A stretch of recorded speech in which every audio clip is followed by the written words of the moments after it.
Hello दोस्तों, स्वागत है हमारे YouTube channel SK study point पे। आज आप लोगों के लिए जो छूटा हुआ वीडियो था, जो हम लगातार पढ़ाते आ रहे हैं, जो स्टार्ट किए थे आपको मॉडर्न इंडिया इतिहास में एक टॉपिक स्टार्ट किए थे कि मॉडर्न इंडिया से जो है मॉडर्न हिस्ट्री से जो है अधिक क्वेश्चन पूछे जाते हैं। तो वहाँ से हमने भौगोलिक खोज से स्टार्ट किया था, क्योंकि मॉडर्न इंडिया की स्टार्ट वहीं से माना जाता है। तो चलिए हम जुड़े रहिए हमारे साथ और देखिए किस तरह से क्वेश्चन है जो आज का ट्रेंड में पूछने का जो है नीति है, किस टाइप के पूछते हैं क्वेश्चन, उसके लेवल पर भी चर्चा करेंगे हम। फिलहाल हमने स्टार्ट किया था पुर्तगाली साम्राज्य, और पुर्तगाली साम्राज्य जो है कल खत्म हो चुका था। हम बोले थे कि आपका है जो नेक्स्ट क्लास अब स्टार्ट होगा। इससे पहले हम भौगोलिक खोजें क्या थी, भौगोलिक खोजे के बाद हमने यूरोपियन का आगमन बताया था, पुर्तगालियों के बारे में बताया था, पुर्तगाली के गवर्नर के बारे में बताया था, क्या क्या कार्य थे उसके बारे में हम लोग विस्तार से डिस्कस किए थे। तो आज चलिए जुड़े रहिए हमारे साथ। आज है जो नया टॉपिक है वो है डच। डच पढ़ना है, क्योंकि पुर्तगालियों के बाद की बात करें तो भारत में आने वाला दूसरा यूरोपियन जो था पुर्तगाली के बाद डच था। तो आज इसी के बारे में हम विशेष रूप से चर्चा करने वाले हैं। छोटा सा टॉपिक है लेकिन बहुत ही इंपॉर्टेंट है। चलिए देखिए, अब है डच। डच कहते हैं किसको? तो हॉलैंड या नीदरलैंड के निवासियों को है जो डच कहा जाता है। डच जो है यह यूरोपियन है और यह हॉलैंड या फिर नीदरलैंड के निवासियों को कहा जाता है डच। अब यहां पर है हॉलैंड। हॉलैंड है जो यूरोप में दो प्रांतों को मिलकर बनाया गया था हॉलैंड। वह प्रांत था नुर्ड और जुइद। नुर्ड और जुइद दो प्रांतों को मिलाकर ही बनाया गया था हॉलैंड। लेकिन अगर नीदरलैंड की बात करें तो नीदरलैंड में जो है 12 प्रांतों को मिलाकर बनाया गया है, तो जिसे नीदरलैंड कहा जाता है। और नीदरलैंड जो है ये राष्ट्रीय नाम है। हॉलैंड कहें या डच कहें, तो यह जो नीदरलैंड है, नीदरलैंड जो है आधुनिक नाम, राष्ट्रीय नाम है। और नीदरलैंड की राजधानी एम्स्टर्डम है। ये बेसिक कंसेप्ट है आपका। तो यहां तक हो गया। भारत में व्यापारियों के लिए यानी व्यापार करने के लिए आने वाला दूसरा यूरोपियन अगर कहा जाए तो दूसरा यूरोपियन जो था वह डच था, पुर्तगाल के बाद। पहला डच नागरिक के बारे में बात करें तो पहला नागरिक था होटमैन, जो 1595 ईस्वी में सुमात्रा इंडोनेशिया की यात्रा पर आया था। भारत में सबसे पहले नहीं आया था, क्योंकि इंडोनेशिया में भी मसालों की वहां बहुत अच्छी मात्रा में व्यापार होता था। इसीलिए यह डच नागरिक जो था होटमैन सबसे पहले भारत ना पहुंचकर वह सुमात्रा पहुंचा, इंडोनेशिया के तट पर पहुंचा। फिर वहां से रह करके फिर तमिलनाडु के क्षेत्र में प्रवेश किया। वहां के राजा मर्तंडवर्मा श्रवणकोर के जो राजा थे उन्होंने फिर उसकी आज्ञा दी, तब जाके फिर वह आया मसूलीपट्टनम और वहां पर अपना व्यापारिक कोठी स्थापित किया। तो देखिए, एशिया में व्यापार करने के लिए 1602 ईस्वी में नीदरलैंड की संसद ने डच ईस्ट इंडिया कंपनी के निर्माण का प्रस्ताव पारित किया था। ध्यान रखिएगा, एशिया में व्यापार करने के लिए डचों के लिए वहां की सरकार, नीदरलैंड की सरकार ने 1602 ईस्वी में डच ईस्ट इंडिया कंपनी के प्रस्ताव पारित किया, निर्माण करके प्रस्ताव को पारित किया। और उसका मूल नाम रखा था बेरिंगदे ओट्स इंड से। तो याद रखना है इसको, बेरिंगदे ओट्स इंड से किसका नाम था? तो डच ईस्ट इंडिया कंपनी के मूल नाम था बेरिंगदे ओट्स इंड से।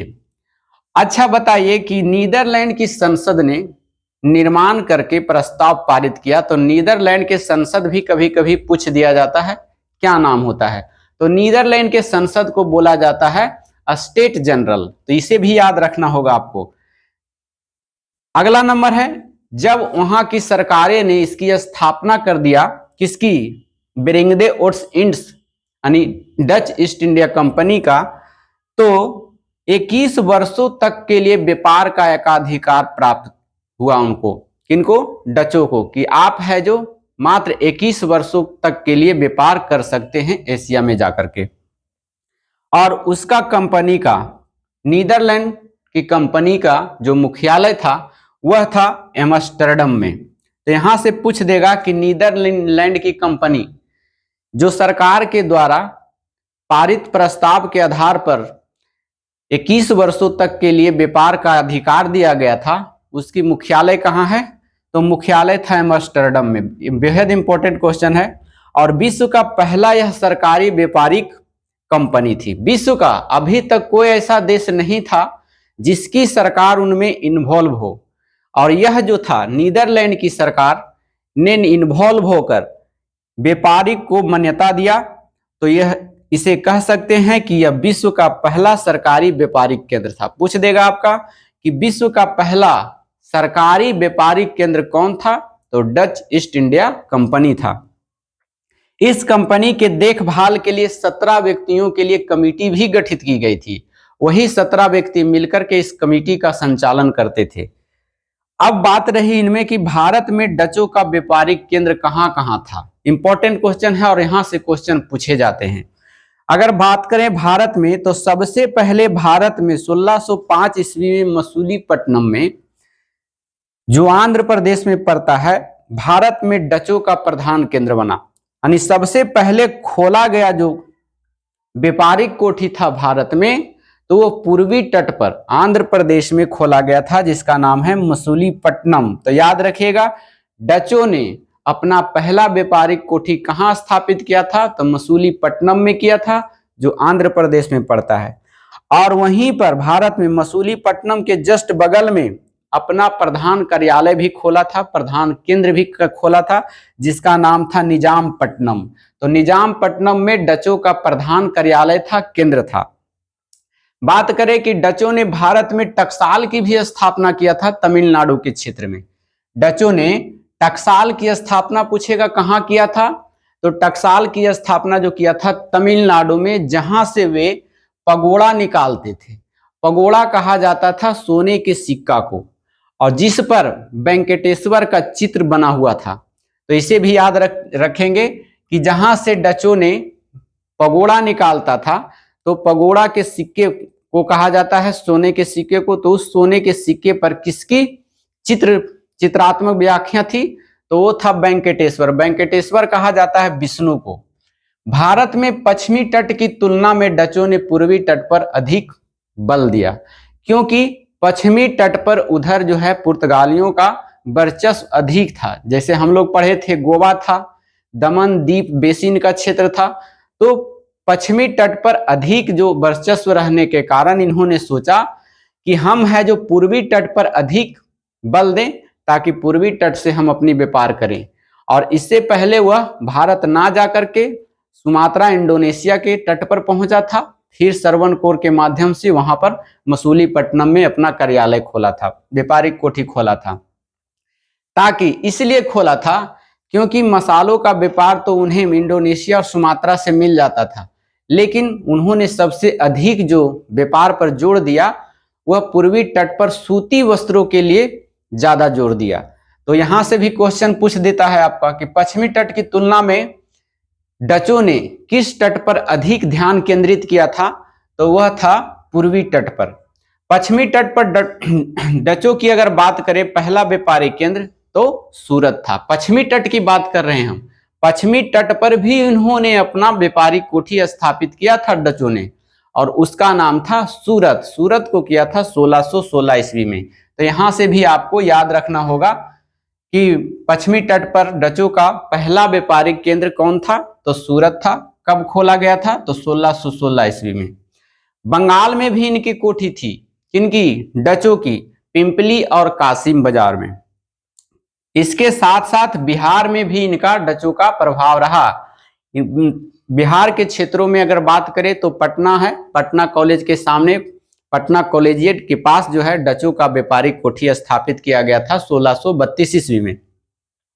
भारत में वस्त्र निर्माण का श्रेय जो दिया जाता है वो डचों को दिया जाता है। ये भी इंपॉर्टेंट क्वेश्चन है, पूछ देगा भारत में वस्त्र निर्यात का श्रेय किसे दिया जाता है? तो डचों को दिया जाता है। और इसके साथ ही 1663 ईस्वी में डचों ने पुर्तगालियों से कोचीन का क्षेत्र छीन लिया था। हमने पहले क्लास में बताया था, दूसरे क्लास में, कि कोचीन को है जो पुर्तगालियों ने 1503 ईस्वी में अपना स्थापना किया था कोठी, और वही कोचीन को जो है यह डचों ने पुर्तगालियों से छीन लिया 1663 ईस्वी में। अब है यहां से एक पॉइंट और याद रखना है कि 1741 ईस्वी में एक युद्ध हुआ, क्योंकि अगर बात करें पूर्वी तट और पश्चिमी तट तो अंग्रेज भी आए थे। अंग्रेज और डचों में जो है संघर्ष हुआ 1741 ईस्वी में, और उसमें एक युद्ध हुआ जिसका नाम है कलाचेर का युद्ध। इंपॉर्टेंट है, इसको स्टार लगा लीजिएगा। कलाचेर का युद्ध किसके किसके बीच हुआ था? तो देखिए, श्रवणकोर, तमिलनाडु में एक राजा था श्रवणकोर, उनका राजा और डचों के बीच में, श्रवणकोर के राजा और डचों के बीच में युद्ध हुआ, जिसमें डचों की बुरी तरह हार हुई थी। और वह राजा जिसका नाम मर्तंड वर्मा था, उन्होंने कोची के क्षेत्र पर अपना अधिकार जमा लिया। डचों से फिर ले लिया गया उस क्षेत्र को, कोची का क्षेत्र, और फलतः फिर है जो डचों का टकराव, मनमुटाव हो गया अंग्रेजों के साथ। और अंग्रेजों के साथ मनमुटाव जब हुआ तो 1759 ईस्वी में डच और अंग्रेजों के बीच एक युद्ध हुआ जिसका नाम है सिंचुरा का युद्ध। सिंचुरा का युद्ध कहिए या फिर उसका एक और नाम युद्ध है वेदड़ा का युद्ध। ये दोनों युद्ध एक ही नाम से जाना जाता है, या फिर आप सिंचुरा का युद्ध कहिए या वेदड़ा का युद्ध। 1759 ईस्वी में अंग्रेजों और डचों के बीच हुआ, जिसमें डच बुरी तरह से प्रभावित हुआ, हार गया, और इस युद्ध के बाद डचों का पतन हो गया। तो आपको पूछ सकता है कि बेदड़ा का युद्ध कब हुआ? तो 1759 ईस्वी में। किसके किसके बीच हुआ था? तो अंग्रेजों और डचों के बीच हुआ था। किस नदी के किनारे हुआ था? तो हुगली नदी के तट पर हुआ था बेदड़ा या सिंचुरा का युद्ध। तो यहां से इतने पॉइंट आपको, डच ईस्ट इंडिया कंपनी आया, किस तरह से आया, कहां कहां कोठी स्थापित किए, इसके बारे में हमने आप लोग को बताया। आप लोग भी सीखे होंगे। चलिए एक बार फिर हम रिकॉल कर लेते हैं, उसके बाद आपको मैप पर दिखाएंगे कि मैप पर कहां कहां था। ऐसे यहां पर आपको नजर नहीं आया होगा कि सर क्या बताएं, हमको कुछ समझ में नहीं आया, दिमाग से आउट हो गया। लेकिन अभी जस्ट हम मैप बनाएंगे, मैप बनाकर आपको बताएंगे कि कहां कहां जो है डचों का व्यापारिक कोठी था, पूर्वी तट पर कहां था और पश्चिमी तट पर कहां था। तो आपको इससे कंफर्म हो जाएंगे और याद भी रहेगा हमेशा, क्योंकि दिमाग हमारा जो है काम करता है सबसे ज्यादा मैपिंग पर। तो मैपिंग आप देखिएगा एक दो बार, उसके बाद आपको क्लियर हो जाएगा। चलिए फिर से देख लेते हैं। डच, हॉलैंड या नीदरलैंड के निवासी को डच कहा जाता है। हॉलैंड जो है दो प्रांतों से मिलकर बना था, एक था नुड और दूसरा था जुइद, इन दोनों मिला करके बना था हॉलैंड। जबकि नीदरलैंड की बात करें तो नीदरलैंड जो है 12 प्रांतों को मिलाकर बना था। व्यापार के लिए आने वाला भारत में दूसरा यूरोपियन पूछेगा तो वो डच था। पहला डच नागरिक कौन था? होटमैन था, जो 1595 ईस्वी में इंडोनेशिया यानी सुमात्रा के तट पर आया था। उसके बाद फिर गया था तमिलनाडु के क्षेत्र में श्रवणकोर, जहां के राजा था मर्तंड वर्मा, उसे ने व्यापार करने की अनुमति दी थी। चलिए, एशिया में व्यापार करने के लिए 1602 ईस्वी में नीदरलैंड के संसद ने इस डच ईस्ट इंडिया कंपनी के निर्माण को प्रस्ताव पारित किया था। और संसद को, यानी नीदरलैंड के संसद को क्या कहा जाता है? State general. ये सभी बातें बताए हमने।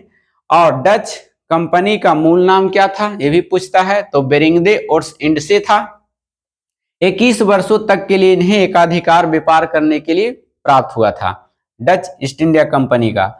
और नीदरलैंड की कंपनी का मुख्यालय जो था एम्स्टर्डम में था। विश्व का पहला सरकारी व्यापारिक कंपनी था कौन? Dutch east India company. इस कंपनी के देखभाल के लिए कितने व्यक्तियों की कमेटी गठित की गई थी? तो 17 व्यक्तियों की कमेटी गठित की गई थी। भारत में अगर डचों के व्यापारिक केंद्र की बात करें तो सबसे पहला केंद्र जो खोला गया था वह पूर्वी तट पर 1605 ईस्वी में मसूलीपट्टनम में खोला गया था, जो आंध्र प्रदेश में पड़ता है।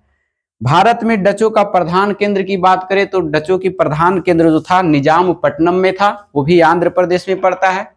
और डचों ने भारत में टकसाल की भी स्थापना किया था, पुलिकट के निकट, जो तमिलनाडु में पड़ता है, जहां से वह पगोड़ा निकालते थे। जहां टकसाल की स्थापना हुआ वहां से पगोड़ा निकालते थे। पगोड़ा कहा जाता था सोने के सिक्का को, और उस पर जो चित्र होता था सिक्के पर, वो वेंकटेश्वर का चित्र होता था। वेंकटेश्वर कहा जाता है विष्णु को।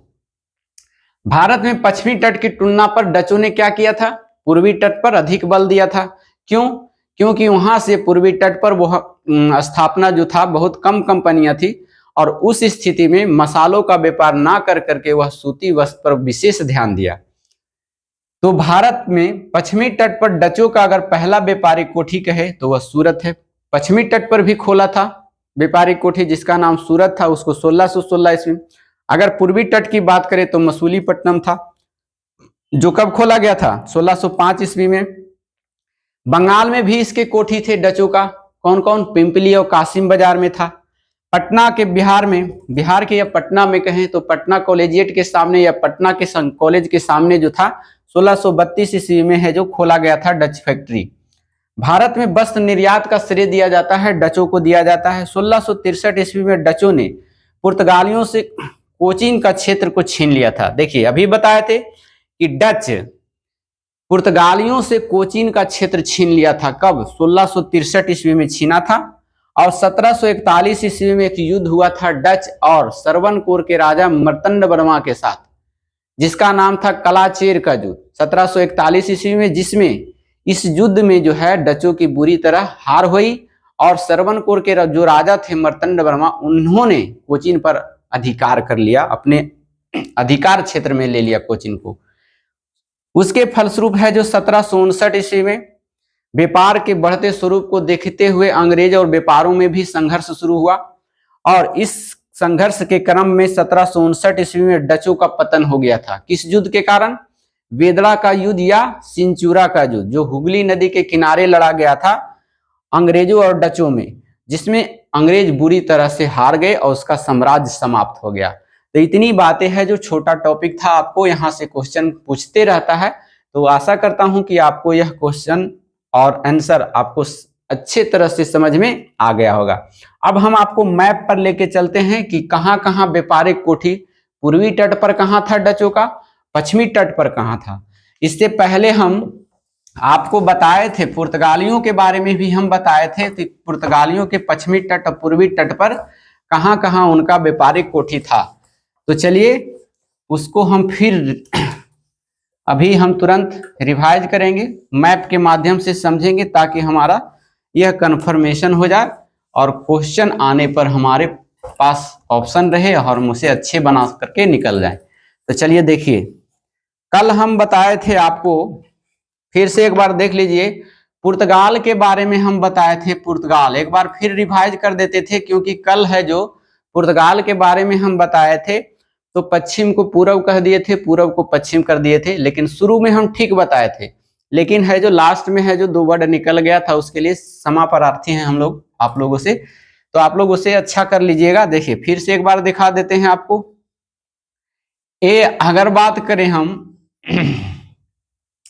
पुर्तगाली की बात करें तो पुर्तगाली का कोठी बताए थे जो पश्चिमी तट है, ये पश्चिमी तट है, ये पूर्वी तट है, लेकिन हम भूल से वहां पर कह दिए थे, शुरू में ठीक बताकर इधर पश्चिम बता दिए थे, इधर पूर्व बता दिए थे। तो आप लोग उसको कल वाले जो वीडियो देखे होंगे आप लोग पुर्तगाली वाला, तो उसको ठीक कर लीजिएगा। आज फिर से बता देते हैं आपको।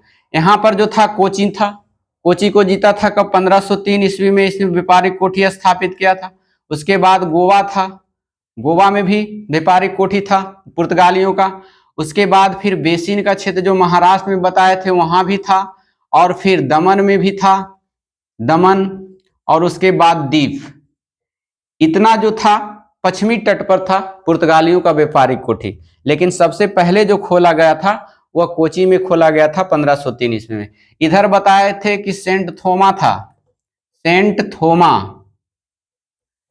थोमा मद्रास में पड़ता है, और यह पूर्वी तट पर, इधर वाले पूर्वी तट पर सेंट थोमा था।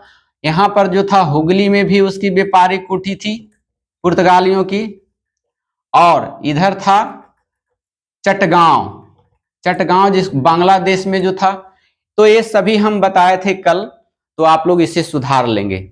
आज हम बताने वाले हैं आपको डचों के व्यापारिक कोठी कहाँ कहाँ था, तो ये आपको क्लियर हो जाएगा। मैप में आप देखते रहें और प्रैक्टिस करते रहें, आपका यहाँ से कंफर्म हो जाएगा। क्योंकि आप रटते रहिएगा, लिख कर नहीं होगा। जब तक मैप पे आप नहीं जाइएगा आपको पूरा बढ़िया से याद नहीं होगा। तो आप इसीलिए हम आपको मैप के थ्रू है जो समझाने का प्रयास करते हैं। तो चलिए देखिए, ये आपको क्लियर हो गया होगा कल वाला। जो नहीं देखे हैं वीडियो तो आप सुधार लेंगे, जो कल पूरब पश्चिम और पश्चिम पूरब हो गया था। चलिए आज है जो हम आपको डच फैक्ट्री कहाँ कहाँ इंडिया में था उसके बारे में हम बताएंगे। डच ईस्ट इंडिया कंपनी की फैक्ट्री भारत में पूर्वी तट और पश्चिमी तट पर कहाँ था। तो देखिए, बने रहिएगा हमारे साथ वीडियो में। मान लिया ये भारत है हमारा प्यारा भारत। यहां पर सबसे पहले देखिए, यहां पर सबसे पहले जो डच की फैक्ट्री खोला गया था वो हम बताए थे कि मसूलीपट्टनम में, मसूलीपट्टनम जो आंध्र प्रदेश में पड़ता है, खोला गया था। कब खोला गया था?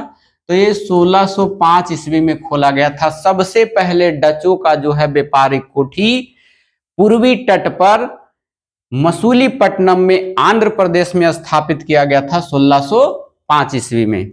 दूसरी बात हमने बताया था निजामपट्टनम, ये भी आंध्र प्रदेश में है, आंध्र प्रदेश में।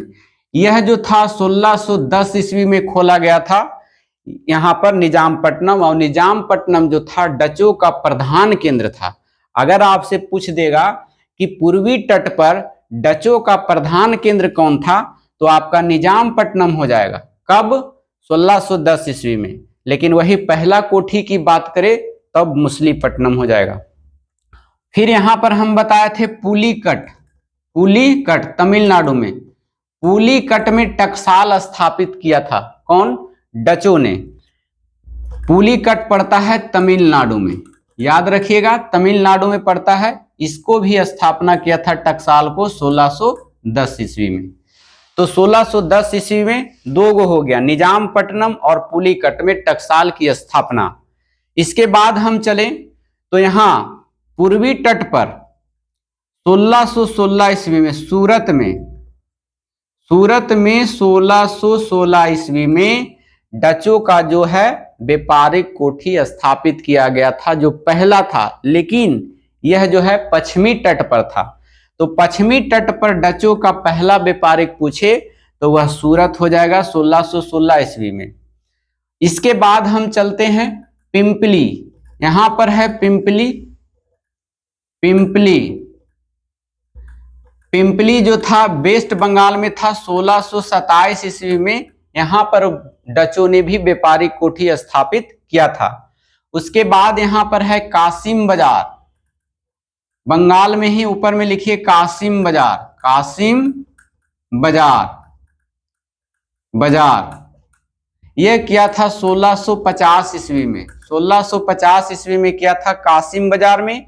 और एक बताए थे बिहार में भी, पटना में था। यहां है बिहार, पटना में भी डचों का व्यापारिक कोठी था जो 1632 ईस्वी में स्थापित किया गया था, है ना, पटना कॉलेज के सामने या पटना कॉलेजिएट के सामने।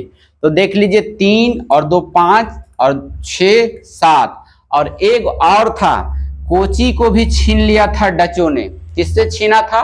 पुर्तगालियों से छीना था 1563 ईस्वी में।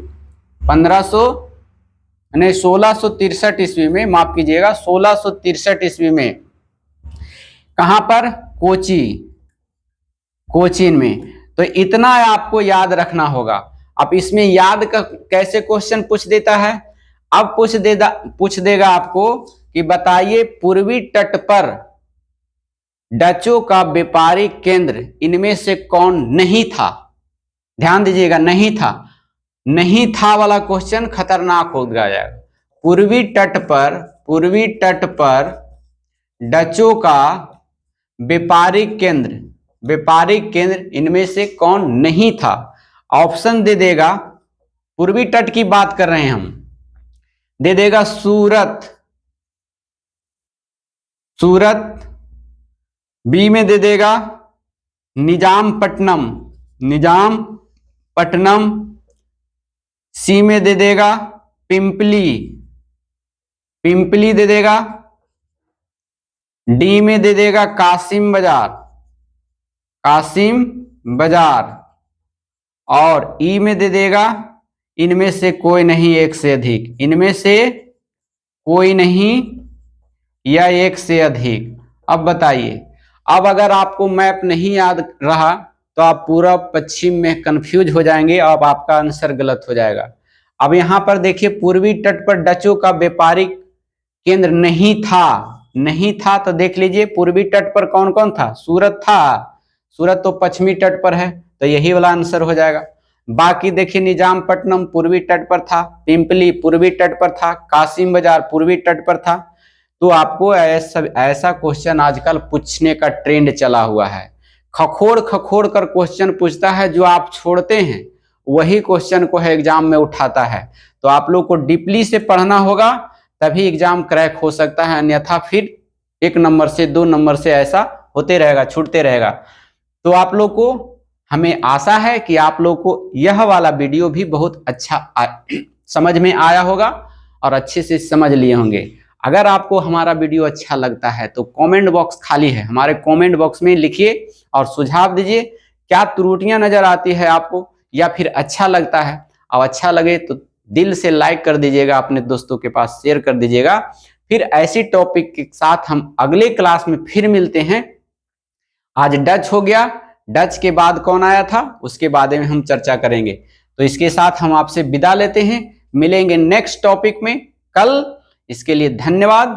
Thank you so much. Thank you for watching.